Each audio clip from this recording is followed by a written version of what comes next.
Let's make bowtie alla arrabbiata with extra protein. Semplice. Oh wait lang, Pinoy nga pala ako.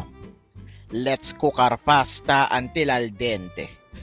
Hindi ko na kaya. So sa separate na pan, gagawa tayo ng arrabbiata sauce. Saute your garlic and onions sa olive oil. Add 1 teaspoon of chili powder and chili flakes. Pinch of salt and pepper and add your canned tomatoes. Okay lang yan na buo-buo. Mamaya, tuturugin natin siya. Add 1 tablespoon of sugar. Mix it a little and don't forget your pasta water.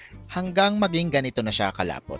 And then slowly add your bowtie pasta. Itong recipe na to ay para lang sa mga mahihilig sa mga spicy food. And gusto ko nga pala magdagdag ng konting protein sa ating pasta. Meron tayong 2 chicken breasts that I seasoned with salt and pepper and konting oregano at pinrito ko lang siya sa butter.